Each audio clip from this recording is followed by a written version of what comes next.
I want to start with local volleyball with the seating selection show, and we asked, and I know we argue about a lot of the accolades and the postseason stuff, and we get in the nitty gritty, which I always think is cool statistically. But when you look, I'm gonna start with Nebraska before we hop over. We'll flip flop with Creighton too volleyball. But when you look at Nebraska statistically, whether it's opponents' hitting percentage, their hitting percentage, the fact that they can share the wealth, the fact that listen, a player like Harper Murray can actually be overlooked, like if there is such a thing. When you Yeah. look at the prowess of the regular season, do you have a comp in terms of Uh, sports dominance? yeah, not just like I'm not the certainly not a volleyball historian, so I don't have a direct comparison. And I can't like volleyball's such a different sport too, in the way that Dani Busboom Kelly has gone about this season and is different than I am used to seeing, just in terms of her use of the entire roster and the like how many times has she just pulled her All Americans and played others, and there hasn't been a drop off. That's probably the most important or most impressive part of it. Is just it doesn't really matter what they do. There have been no speed bumps or whatever they try has essentially worked. And yeah, just the overall dominance. The fact that they were on pace a while ago to set a program hitting percentage, and every week it just goes up somehow. I don't know how, but it's a 352 hitting right now on the season, and they're only giving up 125. So that is an insane disparity for what they're accomplishing versus what they're allowing. So I don't know. I don't really have a good comp for just kind of the makeup of this team and the way they've gone about getting to this point. We argued a little bit about the postseason awards, conference and nationally. How tough you think it is, and how about the part about being overshadowed by teammates on such a great team? Yeah, it's tough because I know we were talking about it in the group chat. Just um, you look at this team and Bergen Reilly has kind of become the face of the team in terms of maybe awards discussion and all that, and in large part, I think because of the credit that her teammates and coaches have assigned to her. Like anytime you ask about the offensive improvement and the way that this team's operating and all that, um, Bergen's the first one they'll all mention, whether that's Busum Kelly herself or her teammates. And I mean, Bergen will defer to her teammates, but she's the one that's kind of at the center of this and orchestrating this whole thing. And they've talked about just the improvements that she's made and the way that she makes it look so smooth for the team, even when maybe they weren't passing the best that they have all season, and she still found a way to keep them balanced offensively and keep everybody involved. So, but then I mean, you look at what Andi Jackson's doing. She just set a Big Ten record for hitting percentage. She hit 559 in conference. She had 23 errors in 20 matches in the Yeah, Big Ten this season, yeah. which is insane. And we were talking we were talking a couple of weeks into the season, like, and she was like going through a um like an existential crisis. Just like she's hitting under 300, and said talked about kind of the pressure that she put on herself, and Yeah, she brought it. wasn't I was playing like telling Ravi, herself. she brought up the kind of the media, and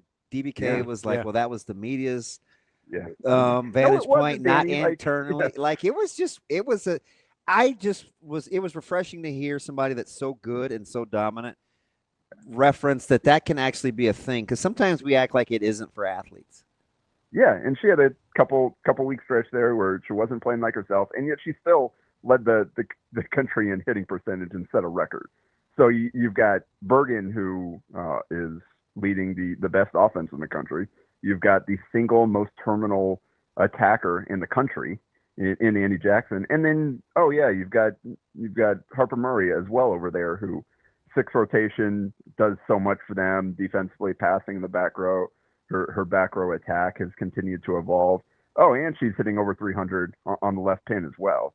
The one thing that, like, the knock, not necessarily against her play or whatever, but just where it struggles, where maybe she struggles to stand out from others, is just kind of the sheer volume some other pins in the country and in the conference get, just because she's not going to get that with how good this team is, how balanced it is, and how Bergen is able to keep everybody involved. That being said, like, she's as important to this team as anybody, and like, you, in a big moment, Harper's the one that's getting the ball going her way, and she's just as likely to dime a serve or step up and make a big dig or whatever as well in big moments. So it's like, you can argue in circles about this team, about who the best, who the most important is, but because that's the case, and all three are playing at an elite level, that kind of sets the stage for Nebraska being as good as they are. In addition to all the kind of the role players per se filling in and doing their job, and just making it so tough to focus on any one part of this team. As the great Lincoln Arneal pointed out in his write-up, listen, 15 teams Nebraska played that qualified, but how about these host teams and what some considered a down year for the Big Ten, right? Wisconsin is top 16, Purdue, Minnesota, Indiana, USC. They're top 16 national seeds, not to mention they played Kentucky, Pitt, Stanford, and Creighton, right? When I said in the group chat, you look up and all of a sudden Creighton is atop the conference. They qualified. They're a top 16 national seed. How interesting is that they kind of flipped the switch and really got it going in what I think is a better conference than it has been in the Big East? Yeah, oh, without a doubt. I mean, they should have gotten 4 bids. They only got the 3, but still, that's a massive improvement from where the conference has been. And yeah, I mean, we were sitting there, start of the season, a few weeks in, after Creighton gone through that gauntlet and wasn't able to win any of those big matches early. You're like, ooh, where's the season going to go? Obviously, Brian Rosen's first season making the decisions, and they lost some of the best players in program history. And early on, it wasn't clicking to the level that we thought it could. And they, credit to them, because they found it out. They won some big matches a little later into the non-conference, and then obviously took care of business throughout the Big East despite the improved competition level, and looked dominant in some of those. Like their tournament performance was incredible. With Ava Martin, the way that she's playing right now, Annalea Mater really settled in, and that was the key for her to be playing at the level she is after coming in. She was a late transfer addition in that she didn't get to go through the spring with the M, so didn't have that time to really figure out the setter hitter connection. And so like the player she is now is not even close to the player she was at the start of the season, and that's been huge for the team's improvement getting to this point. But yeah, to finish with a top 10 RPI, and I mean that is they laughed about the present that Kirsten left Rosen with the schedule, and they definitely took their lumps early on, but they came out better for it. And I think that challenging schedule is part of the respect that they earned. I mean, they probably could have been in discussion for a 2 seed.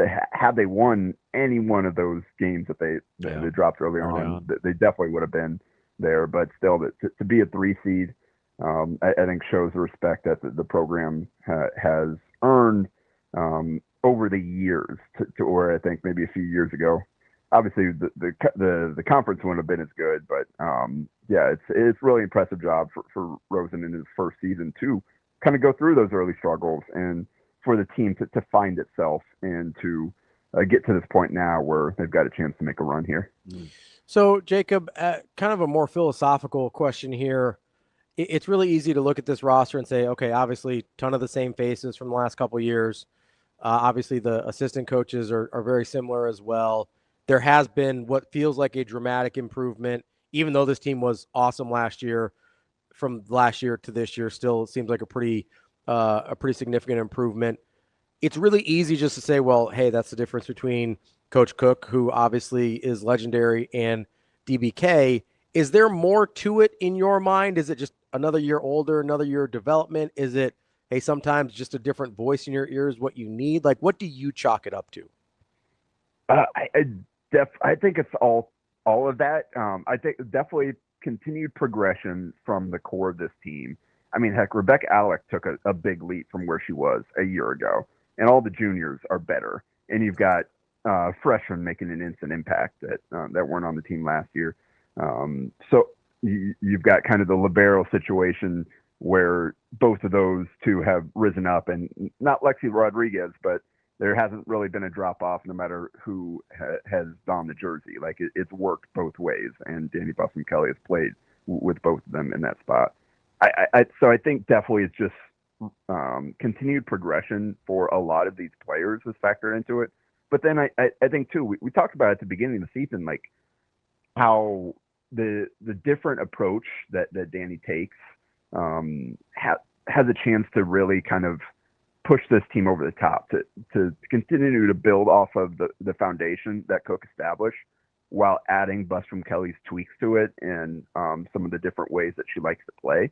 I thought had a chance to unlock something with this team and allow them to maybe go farther than they have previously. And to this point, obviously, the tournament will be the ultimate test. And again, the Big Ten, while still strong, wasn't as strong at the top as it has been in previous years. So we didn't get to see Nebraska tested in the same way as the Wisconsins of the past and Penn State last year and those type of situations.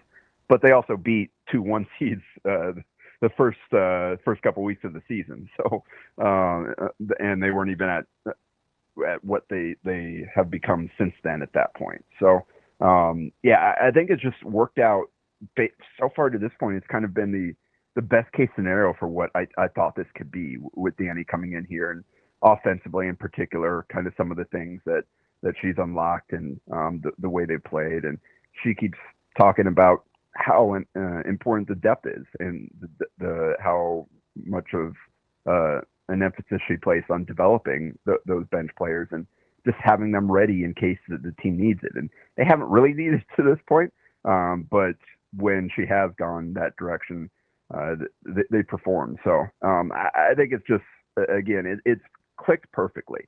You could not have asked for a better transition, and the result is the 30-0 record and playing at the level they are right now.